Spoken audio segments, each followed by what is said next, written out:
Bem, o Senhor Jesus Cristo diz: mas se eu faço as obras do meu Pai, os sinais, com o dom de cura, de milagre, de libertação, e não credes em mim, se não podes crer no que eu prego, no que eu digo, credes nas obras, para que conheçais e acrediteis que o Pai está em mim e eu nele.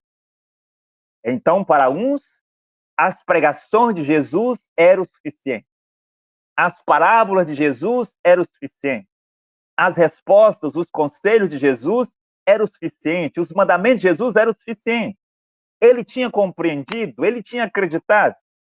Mas para outros era preciso ver as obras. E o amor de Deus lá era manifestado para aqueles que podiam compreender e acreditar mais facilmente e para aqueles que tinham dificuldade. É a mesma coisa aqui. Foi a mesma coisa no tempo de Paulo, no tempo de William Branham, porque o amor de Deus é infinitamente grande. E Deus não pode cometer injustiça. Como eu disse, Deus nos fez de formas diferentes. Somos diferentes nas nossas capacidades humanas, na nossa capacidade intelectual, de compreensão, de fala, de raciocínio, de memória. Não é assim? Somos diferentes. Aqueles que receberam uma porção maior de sabedoria, aqueles que receberam uma porção menor de sabedoria. Imagine aqueles que não sabem ler, os analfabetos, pessoas que nunca foram à escola ou que foram à escola, mas não conseguiram aprender. Imagine que se eles dependessem somente de ouvir ou de ler as pregações do profeta Cacau Filipe, sem ninguém para lhe explicar. E mesmo com claras explicações, ele ainda está com seu entendimento fechado e não pode compreender. Então, Deus agora dá sinais para ele. Um dom de cura, um dom de milagre, um dom de libertação, o dom de profecia, o dom de revelação para que os outros filhos de Deus, que ainda não ouviram falar do profeta, ou que ainda não acreditam por algum motivo, passam a acreditar. Então o Senhor Jesus Cristo diz: se não pode acreditar em mim, se não pode acreditar em mim, pelo menos acredite nas obras que eu faço. Porque as obras que eu faço testificam de mim e mostra que o Pai está em mim. Quem é o Pai? O Pai é o Espírito Santo. O Pai, o Espírito Santo estava dentro de Jesus. E Jesus estava no Pai. Então você vê que, após o profeta Cacau Filipe pregar por mais de 20 anos, agora é o tempo da manifestação do poder de Deus. E Paulo poderia dizer na sua carta a 1 Coríntios, capítulo 4, versículo 4, melhor, 1 Coríntios, capítulo 2, versículo 4, Paulo diz: a minha palavra e a minha pregação não consistiram somente em palavras persuasivas de sabedoria humana, mas em demonstração de espírito e de poder. Você vê?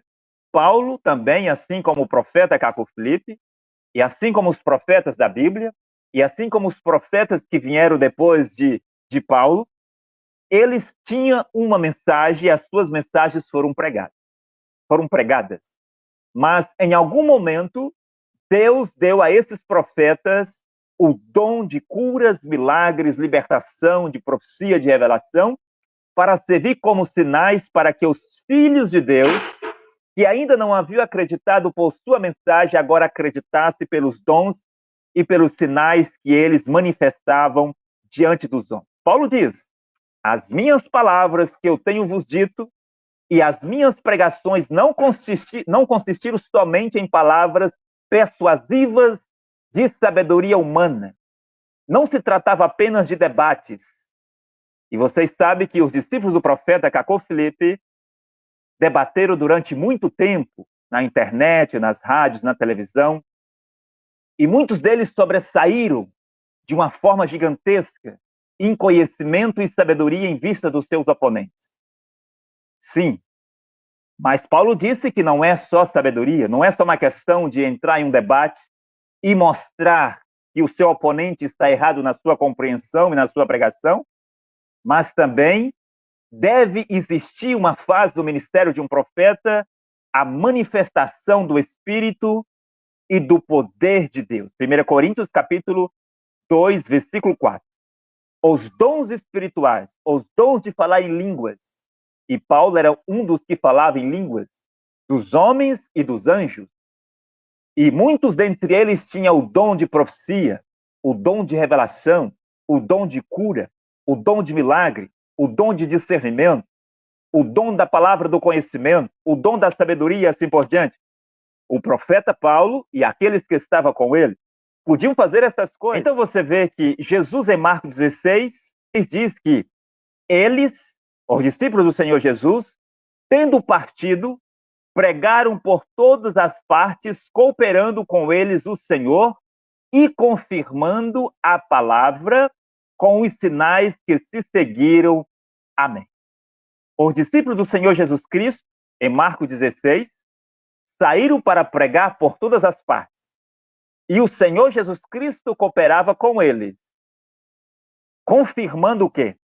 Confirmando a palavra que eles pregavam. Então, para que serve os dons espirituais, assim como o dom de poder de cura e milagres?